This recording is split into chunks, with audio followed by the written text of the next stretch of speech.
Wilujeng enjing sadayana puji senarang syukur sumangga urang sami-sami sanggakeun ka Tuhan Nu Maha Esa. Kalayan rahmatna urang sadaya tiasa riung ngalempung dina ieu riungan kalayan kawilujengan. Dina ieu waktos simkuring Syarionita salaku panumbu acara dina acara ningkatkan sumangat diajar di kalangan siswa SMA. Hadirin anu kusimkuring dipihormat, parantos katingal kusimkuring dina waktu-waktu ayeuna sakola teh geus diliburkeun kusabab aya penyakit virus corona anu asalna tina Cina. Virus corona ieu bisa ngajantenkeun jalma-jalma anu katepaan teh maot. Kasus anu parantos katepaan corona di Jawa Barat nyaeta 21.493 jalma. Jeung di Indonesia nyaeta 279.000. Loba pisan anu geus katepaan penyakit virus corona ieu teh. Tah, ayeuna urang bade ngadangukeun sambutan ti Ibu Yeliza Fajriah LSPD salaku ketua pelaksana acara ieu. Disumanggakeun ka Ibu Yeliza kapayun. Hatur nuhun ka Ibu Yeliza anu atos ngadugikeun cariosan sambutan. Ditareskeun urang bade ngadangukeun motivasi kanggo ningkatan sumangat diajar dina waktos ayeuna ti Ibu Esti Yusroh FSPD. Disumanggakeun ka Ibu Esti kapayun. Hatur nuhun ka Ibu Esti anu atos ngadugikeun cariosan motivasi kanggo urang sadaya tetep semangat diajar dina kondisi seperti ieu. Tah, hidup diajar teh penting pisan. Kumargi kanggo masa depan urang sadayana. Libur sakola teh lain libur diajarna. Hidup urang kedah ngajadikeun dinten-dinten di bumi ieu jadi manfaat. Contona diajar jeung ngabagi ilmu. Teras urang bade nyaritakeun cariosan ti salah saiji murid anu bade giringan lomba dina waktos libur ayeuna.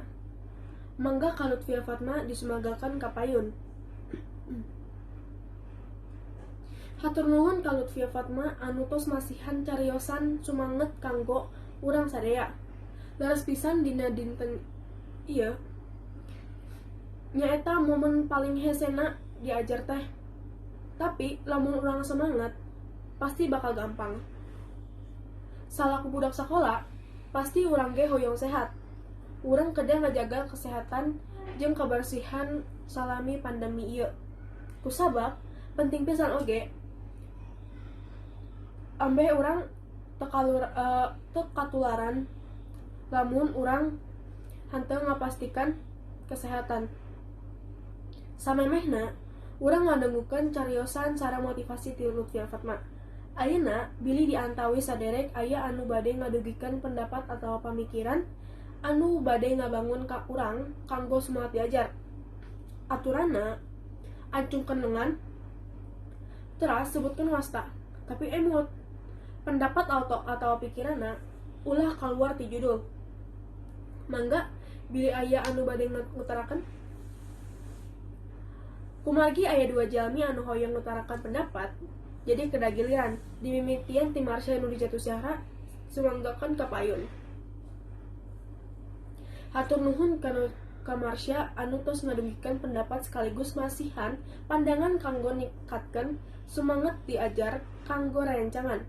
Salajengna urang bade ngadugikeun pendapat ti Natasha Silva Aulia. Disumanggakeun ka Natasha kapayun.